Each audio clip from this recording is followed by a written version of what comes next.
Yeah. Come along.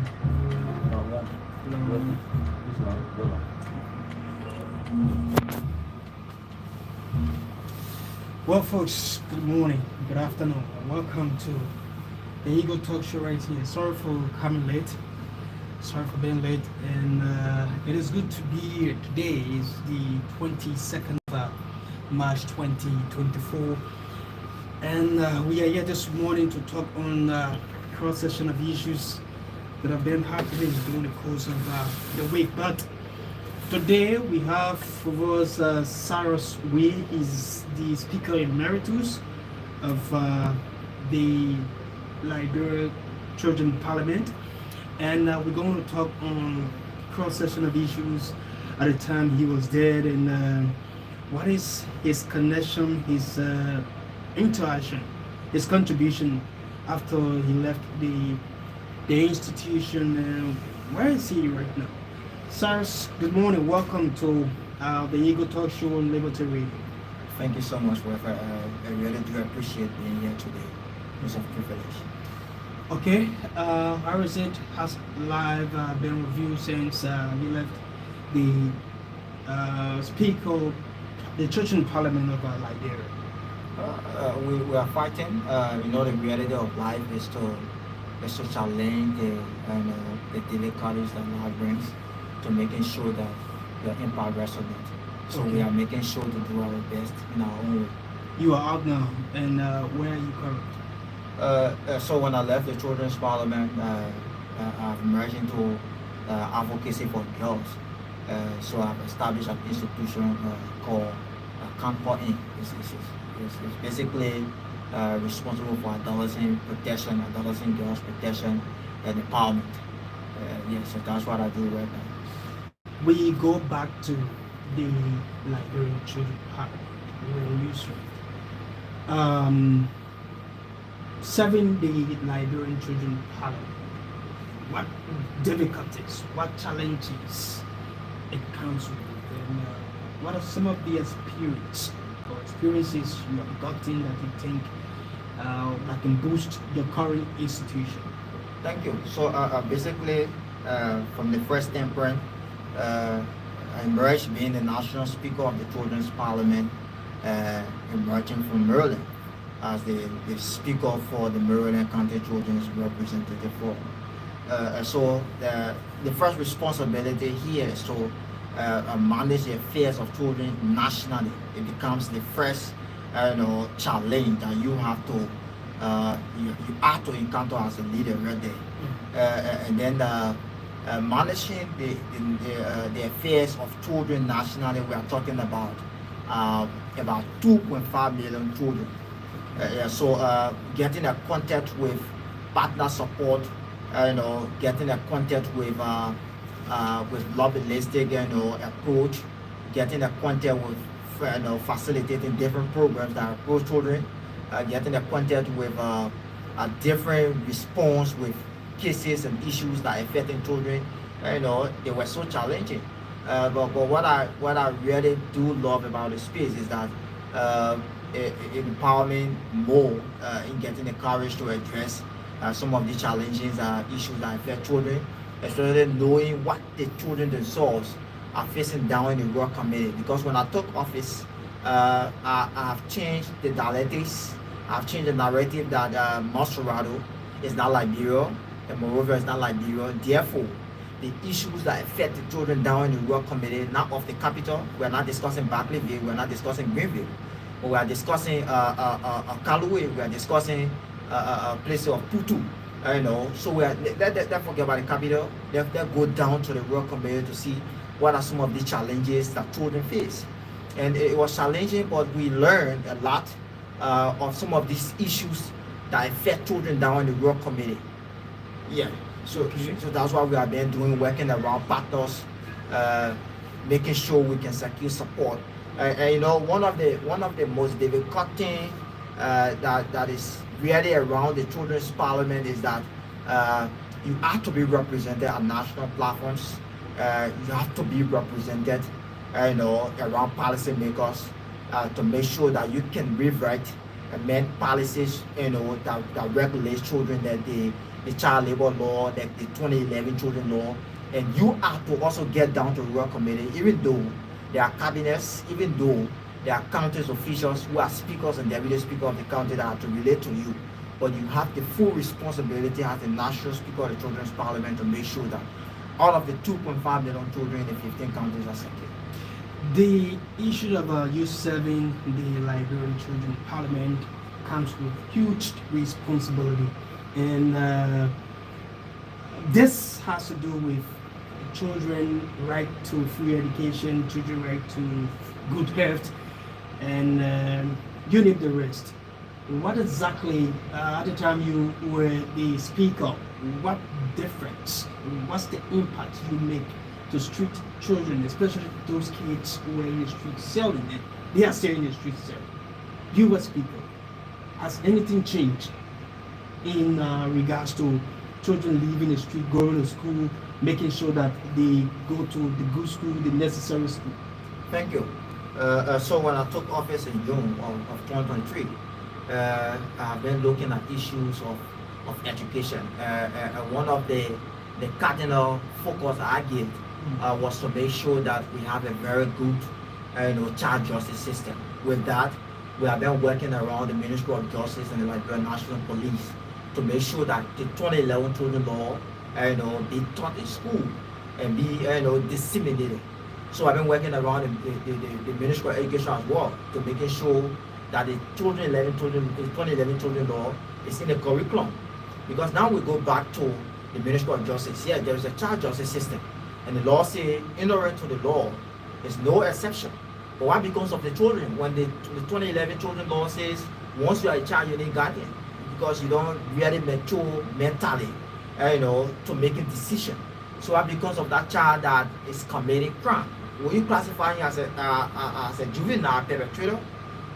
So some of these things we're discussing it because some of these issues, some of the crimes that children were committing, they are not aware that it is a law because they are children, right? So the government is the government responsibility. It becomes the state responsibility to make sure that the children themselves are aware of any other law. It can be the penal law that regulates children. It can be the child labor law.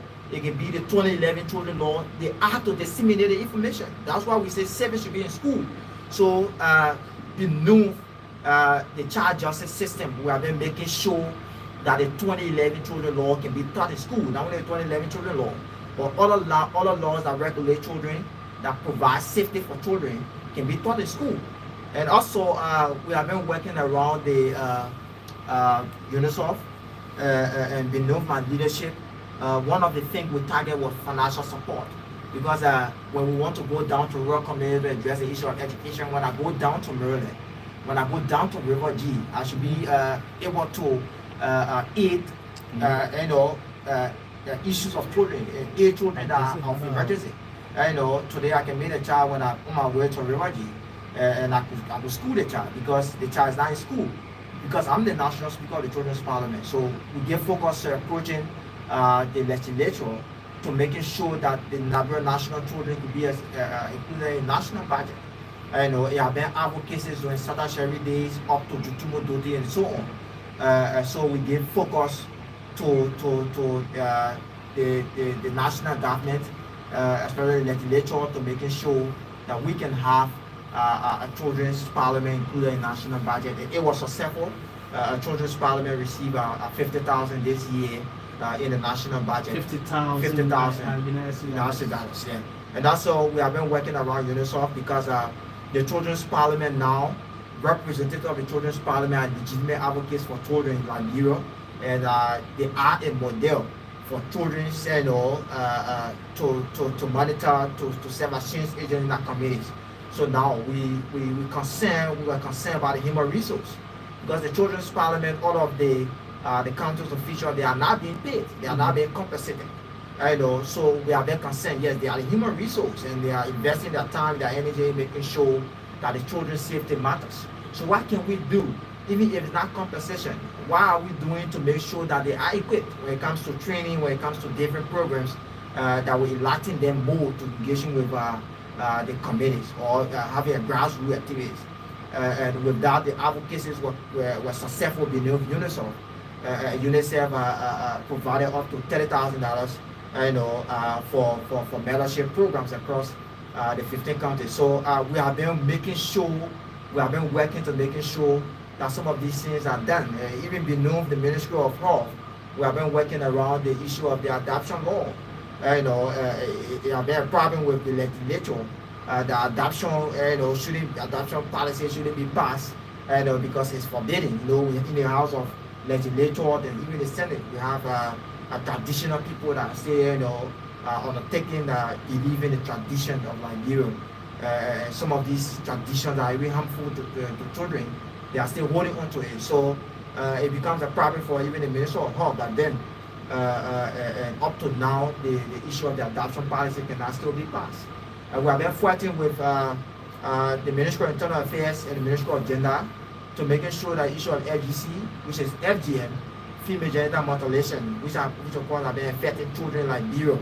When it comes to trauma, when it comes to the issue of bullying, when it comes to different stuff, forcefully abusing the children, taking them to the bush to get them, to get their genital, mutilation done, and getting them out of school. So we look at some of the efforts because the process of carrying the children to the bush, it's pretty close to a month, and they have to leave school. They are not done doing breaks. They have to leave school.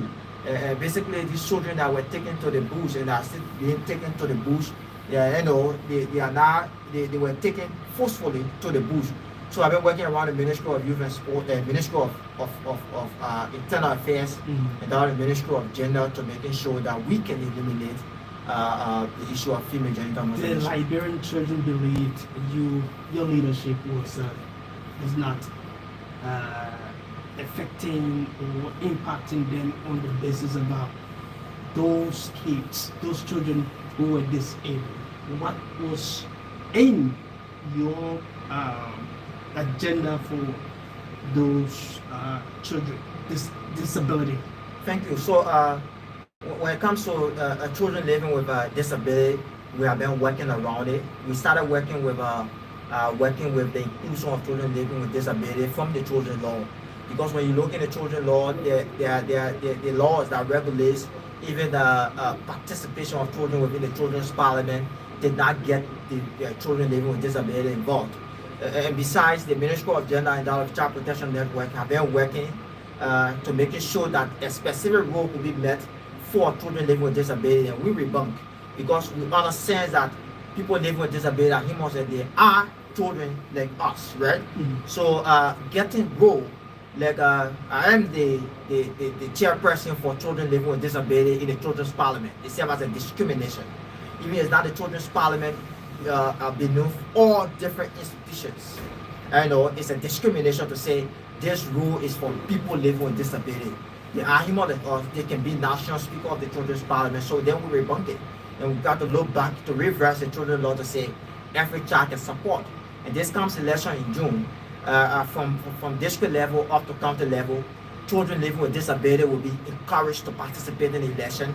And they could even be speaker of the children's parliament. So have the parliament have any disability individual to serve as a speaker or serve any key position within the Liberian Children's Parliament? So thank you. So right now, truth be told, there is no child living with disability that is in the national, that is at the national level in the national parliament. But when it comes to district leadership, when it comes to county leadership, we have people living with disability are there. Like visual impaired, we have those that are represented at county level and that of district level. But we go back to the CPN now, and one of the good things is that we are still in a space. Because my institution now, which is Come Home In, is represented at the Child Protection Network. So within the Child Protection Network, we still advocate, around issues that provide the needs of children, especially when it comes to the working of the Children's Parliament. So we have been there recently discussing on the issue of the World Children's Day, speaking around the day of the African child. And our advocacy will emerge. We make sure that now the Now it is well secure that children living with disability will be encouraged, not just will be informed, but will be encouraged to participate in election, and it will be protected. So, I'm still concerned about all the Liberian people, their children. Those parents are still concerned about the issue of education. What specific task force you had to ensure that those kids who are in the street selling, up to present you still have children in the street selling, they're supposed to be in school.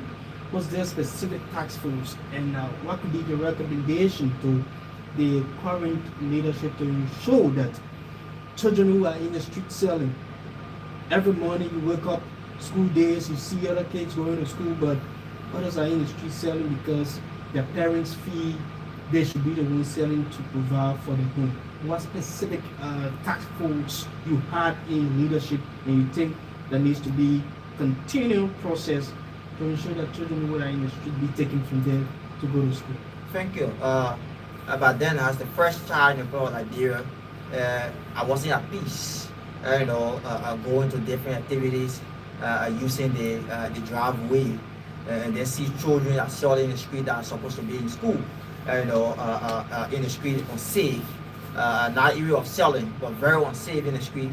They're also out of school, and their health has trouble. It wasn't a good feedback.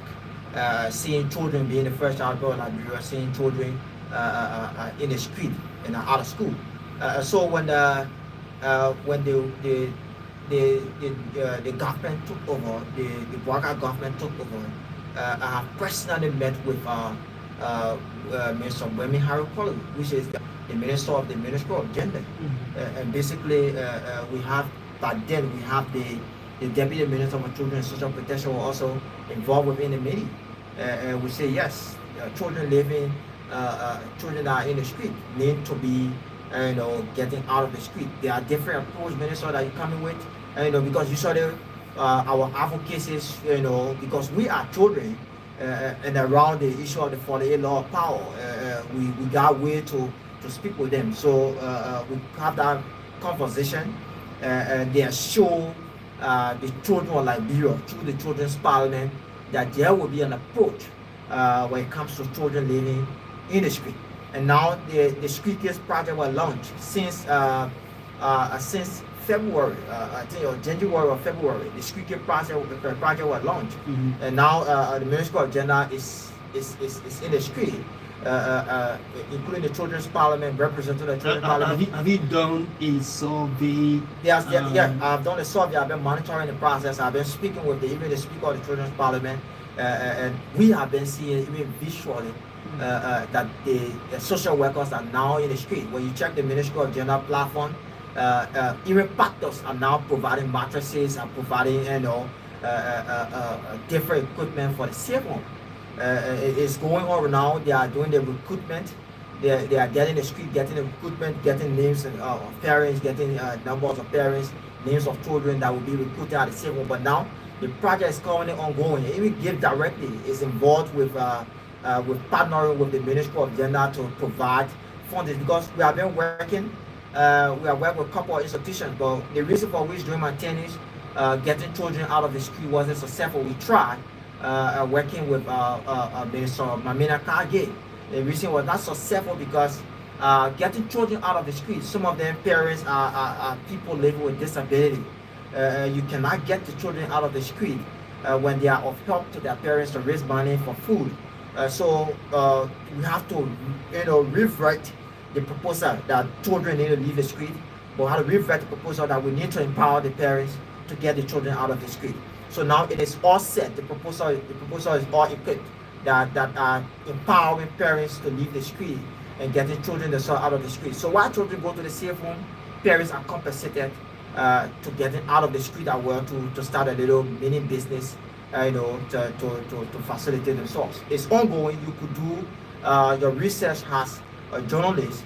You could make a research session through the Ministry of Gender website, Ministry of Gender page. You will see everything. You can recheck SOS. SOS recently have made a huge donation to the safe home that children in the coming month will be recruited to.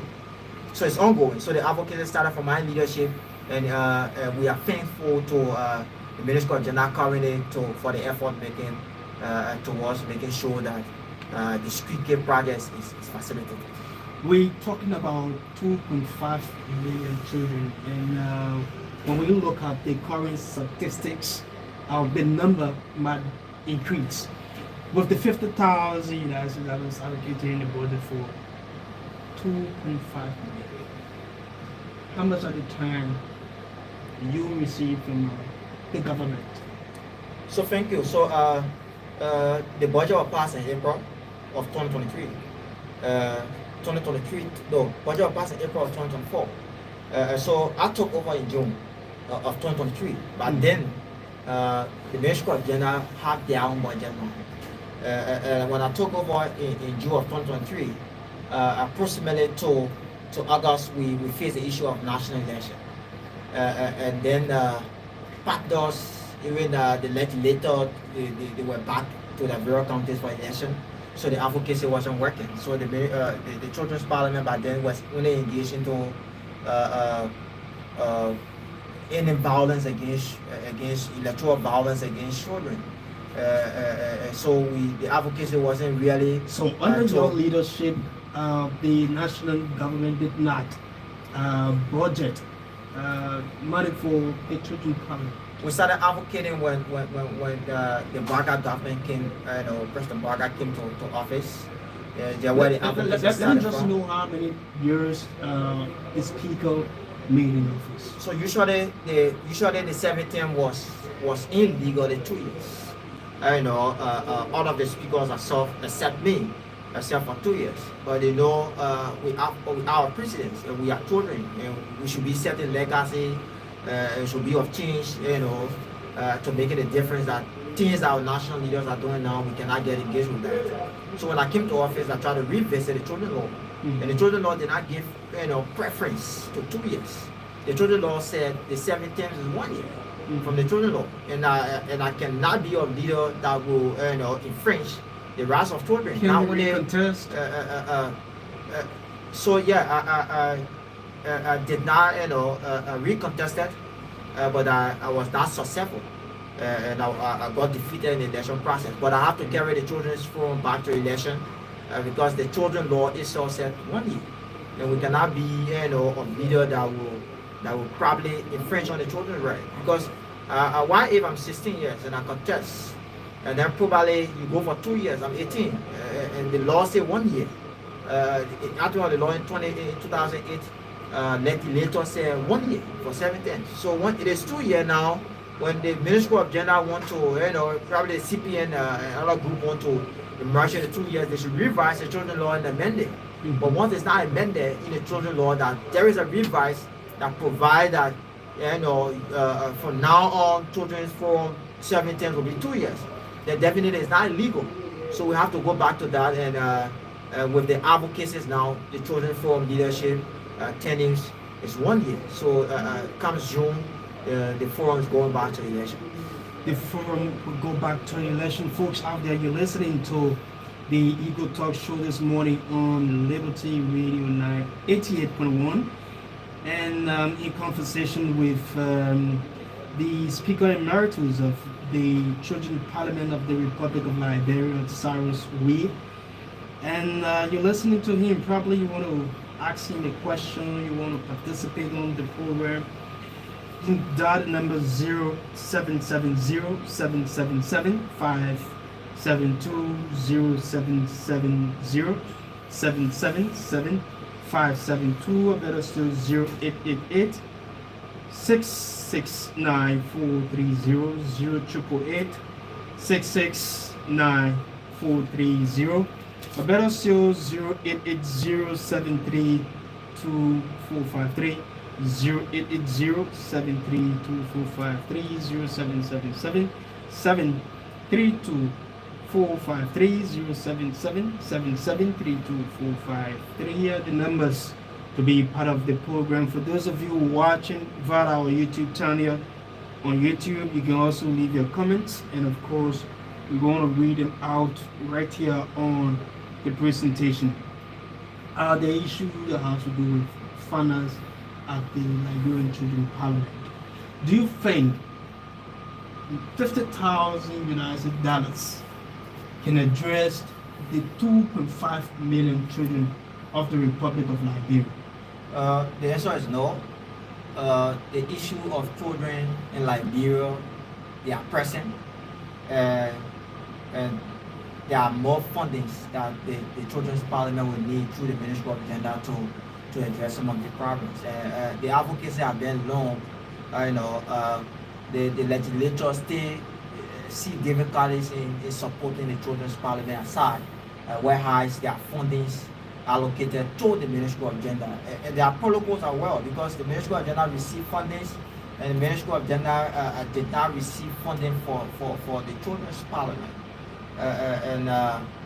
There where the problem come from. So the advocacy have been going to making sure that we receive. It was to be of 100,000, but during the justification process, it was reduced to 50,000.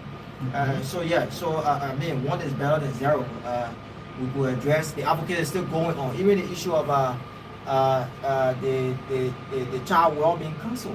There are many things that are embedded within the 2011 children law that are not a battle. So it becomes the government responsibility, it becomes the state responsibility to make sure that children are fun. But one of the things the government keep staying with is that partner support. Even the Ministry of Gender 100% depends on partner support.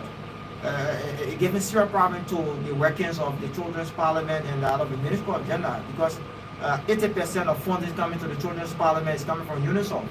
So what if personally UNICEF got affected from the using cut down fundings?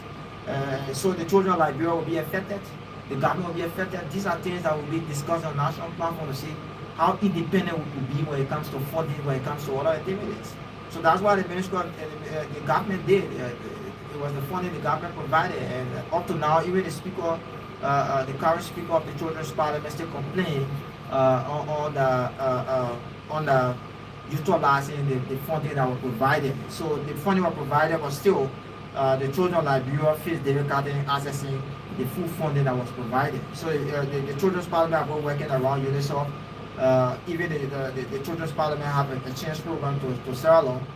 It was UNICEF that facilitated the program to Sierra Leone, and the Children's Parliament participated in the Summit of the Future at the United Nations General Assembly in New York.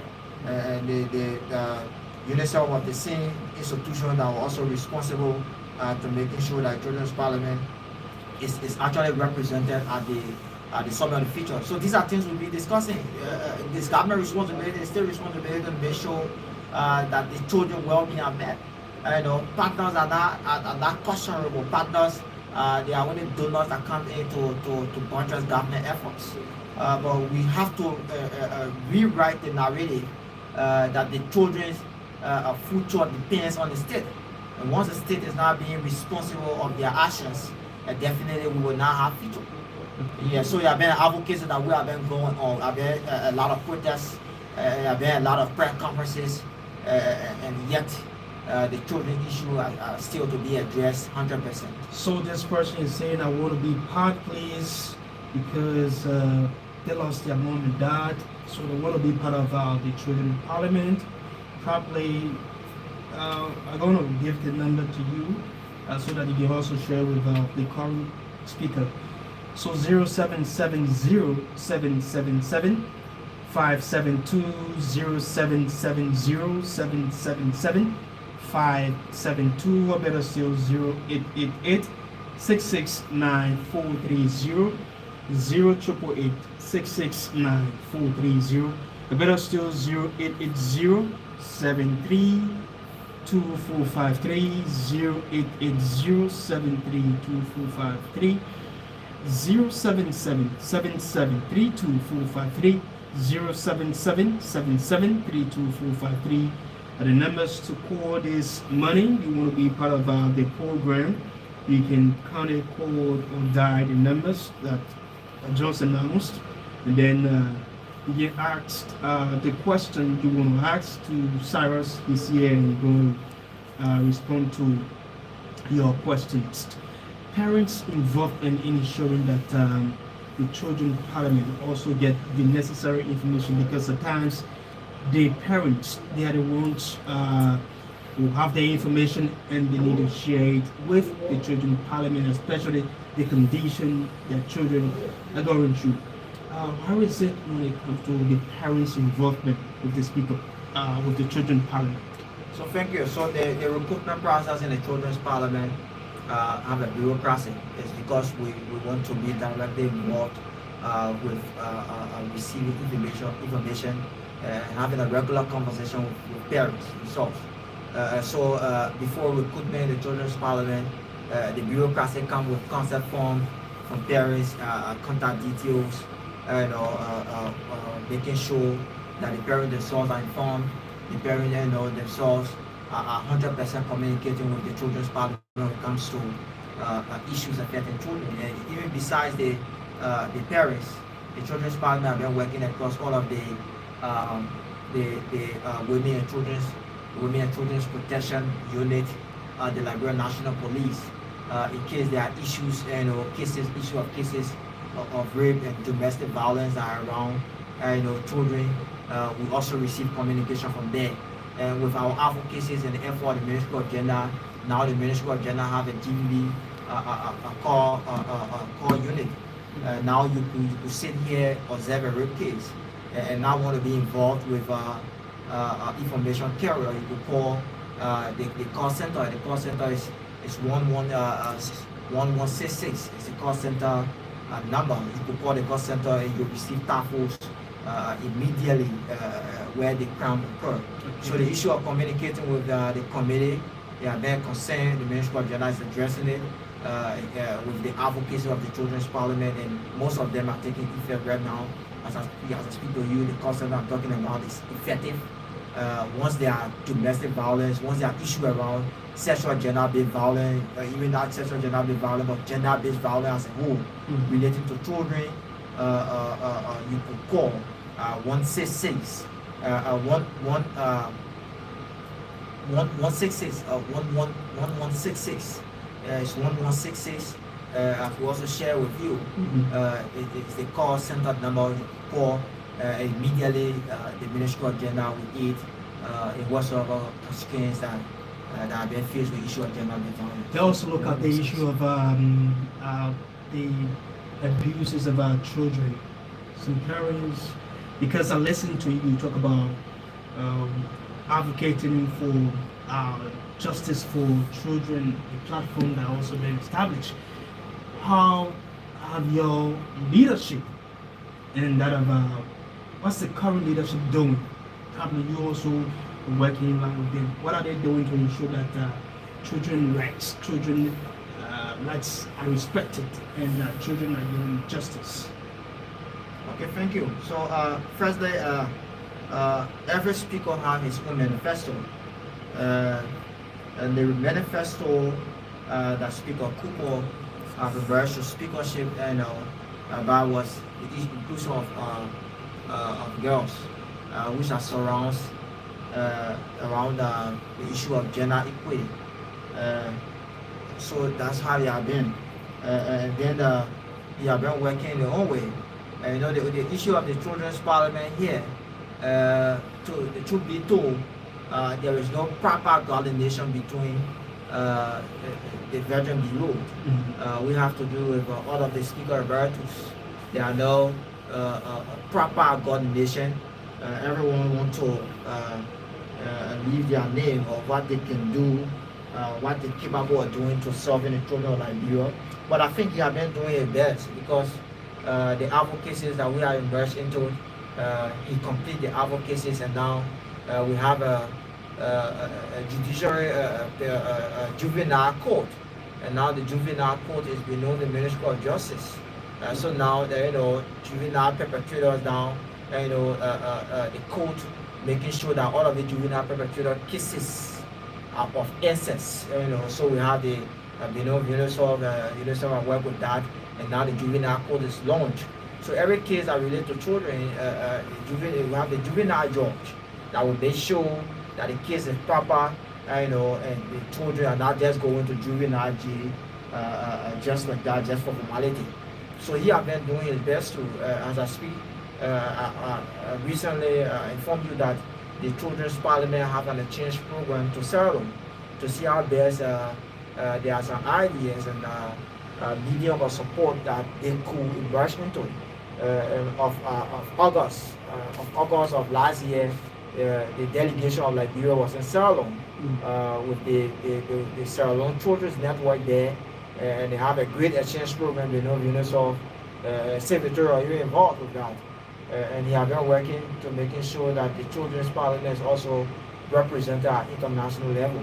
As I speak, also speak to that, he was represented at the summit of the future at the UNGA, where he channeled issues that are affecting children in Liberia. And there are a couple of side even been known for Scripture. There's an NGO called Scripture, and there are a couple of conversations they have around there.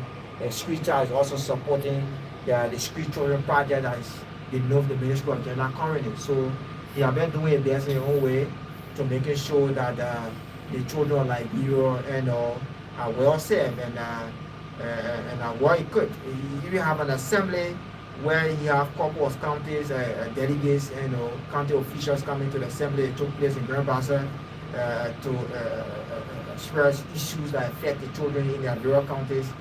So we can see that there are issues of there are conversation being around on what happened in the World Committee. He's been concerned about the issues that happen in the World Committee. They have been working around UNICEF, a newborn baby.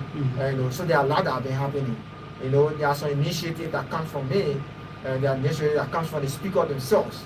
But there are other initiatives that the budget partner effort to making sure that it is secure. You went for or attended some international trainings for Liberian children, and what food set here for the Liberian children? What specific advocates you need doing your representation in other countries? So thank you. So one of the things is that the new leadership, the Children's Parliament, was initiated within the African Children's Parliament, and today the Children's Parliament, the Liberian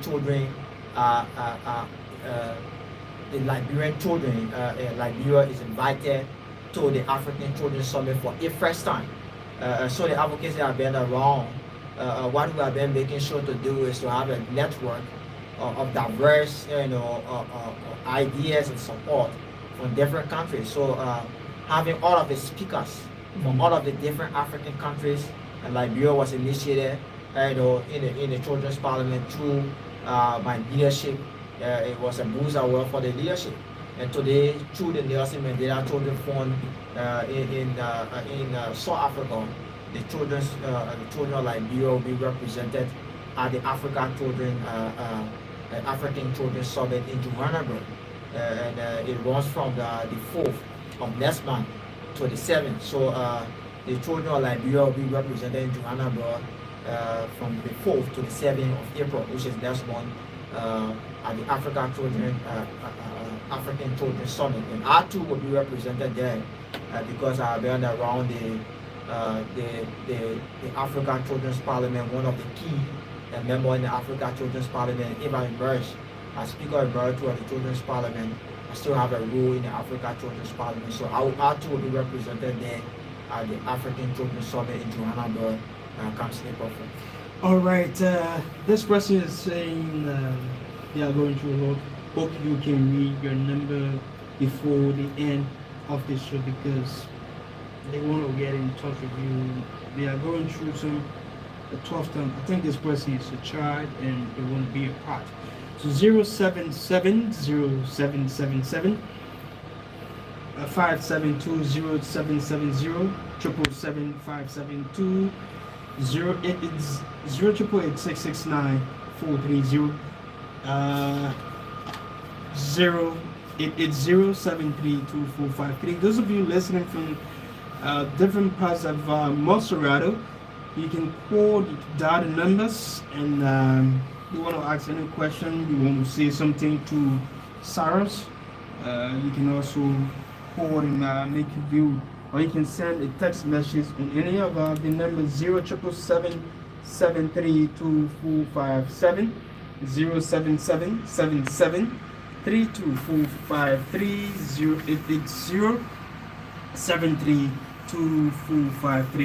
Let's just talk a bit before we have roughly 11 minutes to go.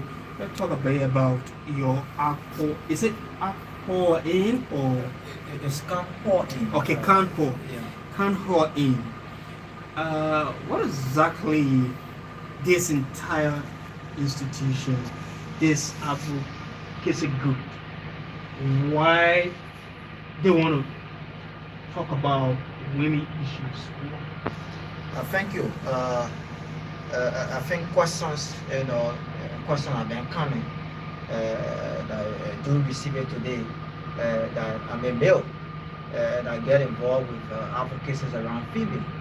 And it is cardinal because our cardinal objective is to achieve gender justice.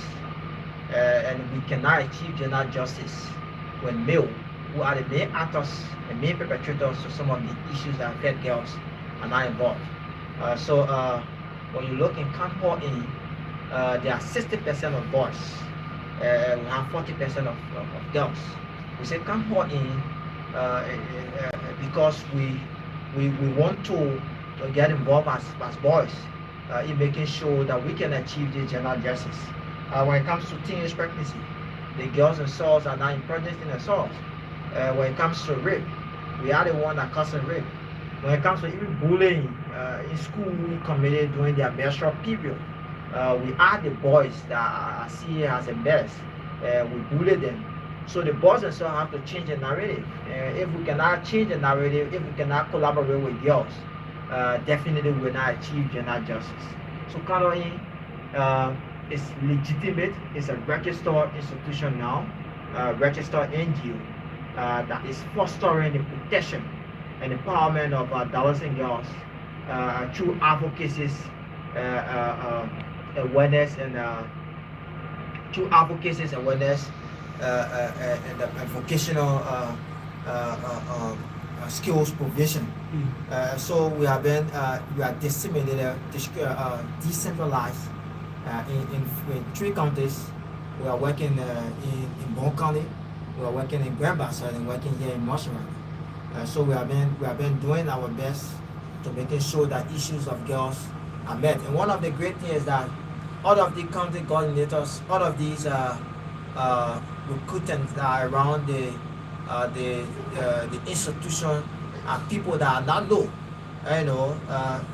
We start empowerment from recruiting volunteers, because what we think is that if we want to empower girls as one of the main objectives of Kano, then definitely we have to start from recruitment. So we build our own people. So all of our volunteers are people that are not even public speakers, are people that are not with esteem. There are people that are from underprivileged background, people that are being involved into commercial sex activities. There are people that are being involved into jobs. There are people, so we want to bring them out of what they were, empower them to become an agent of change. So when you look in Canada, we have a very different narrative, and we are making sure, and we have a vision pretty close to 2030 to see Liberia being a gender justice empowered country. How many persons so far have you engaged and you brought on board to the Campo aim to ensure that your advocacy be achieved? So pretty close. We have up to 50 members from the 3 counties, because the counties there, the county coordinators that are running the affairs of the counties. Grand Bassa have coordinators, Bon County have coordinators, Montserrat have coordinators. The coordinators have a couple of teams that they work in conversation with as well. So we have been there, we have been making sure that we could recruit more people on board, because we say empowerment. So we have been in Bon County, we have spent a couple of times in Bon County making sure that we can have a style of training. We have been visiting stakeholders. We have met with Ministry of Education down in Bon County. We have met with the superintendent. There are even partners around like Forum CIV, We have been working around to making sure that the institution efforts is visible within the county. And currently we are undertaking a project that called the Empower Project. And the Empower Project is disseminated in the rural community and it's very effective right now. On Facebook, you can go in, you could search and you see the effort of the institution in the rural county that we work in. Are you engaged into meeting like people will say the at-risk youth, especially those we refer to as Zokos and those girls? Are you also reaching out to them, or you only talking about girls who probably don't have the hair, or girls who are just being abused? So basically, the institution is focused on girls, girls that are abused, girls that are underprivileged, and we are all focused on girls. Yes, girls. The boys are involved to achieve this goal. So we have been involved with that. With achieving this, we have been around so many consultancy. We have been in so many networks to making sure that this is achieved. As I told you, Canada is in the child protection network beneath the Ministry of Gender. So with that, we are advocating for the inclusion of girls and most of the activities that emerge, and most of the projects that emerge, most of the proposals that we craft beneath the child protection network, we advocate for the inclusion of girls. And also we are beneath the trafficking in person, beneath the Ministry of Labor. Canada is beneath it's part of the trafficking in person network beneath the Ministry of Labor. So when it comes to trafficking as well, especially for female, we are also involved with advocacies around there to making sure that girls are not trafficked, they are safe, and they can emerge into being empowered. Canada is beneath the drafting committee, the Human Rights Defender Committee, beneath the Ministry of Justice, and currently Canada is emerging, contributing to the Human Rights Defender policy that is currently being crafted beneath the Ministry of Justice in collaboration with OACSR and the Independent Commission for Human Rights and the Ministry of Justice. So we are being involved with our efforts, resources and connections to make sure that our efforts for children, efforts for girls in Liberia can resonate across all of the counties that we work in. What Cyrus would want the government parents to do to ensure that the children of Liberia rights are respected and not abused? What exactly Cyrus wants government to do including parents? Thank you. The state need to make sure that policies, laws are implemented. It becomes a problem. There are a couple of policies that we have contributed to that have been passed as a policy, but they are not implemented. When we look at even the drug law today, there is no implementation. Let's go back to the children law. There is no implementation around the children law. It becomes the state responsibility to make sure that the children law is that the children law is implemented, and even the issue of the child labor law. So our continual advocacy as a government is to make sure that laws and policies that regulate children, even programs like the issue of the Street Care Project, they have to be visible to the citizens, they have to be visible to the children, they have to be inclusive. So implementation, it becomes the most cardinal advocacy. It's the awareness. The awareness is something that might be the problem. That's what I'm saying. Government, my only advocacy to government, as I remain the advocacy sphere as a child right advocate, is to make sure that government making sure that all of the laws, all of the policies, all of the projects, government-led projects, all of the initiatives under government are implemented to the level. Implementation is the problem. The government of Liberia has too many policies that would make Liberia a safe place for citizens, but the implementation becomes the problem. Okay. So just read your number out, and the person is still texting, so you can read your number out, they can get it, so that they can also get in contact with the current speaker of the Children Parliament. So for Lone Star, it's 0881 85 6122, 0881 85 6122. It's the Lone Star, and for the Orange, it's 0779 06 1921. 0779 06 1921. Lastly, your last one. So we are still in the space. What I think they could do when you are listening to the show and you have heard of the Street Kids project and you are aware of the child that is being really downplayed at community level, that even is an orphanage that is really facing societal issues, you could reach out to the Ministry of Gender. There's a Street Kid project that's ongoing to get the child registered. The Children's Parliament is open to every child in Equatorial Liberia. You don't have to come from a very rich background to be a child right advocate beneath the Children's Parliament. Children's Parliament is open to every child in Equatorial Liberia. Just walk to the Ministry of Gender, to the Children's Parliament office, and you will be recruited in the Children's Parliament. We love the children of Liberia because they are the future of this nation, and we will advocacy will continue to go on to making sure that Liberia becomes a safe place for children and the young people themselves that have the future in their hands. Thank you.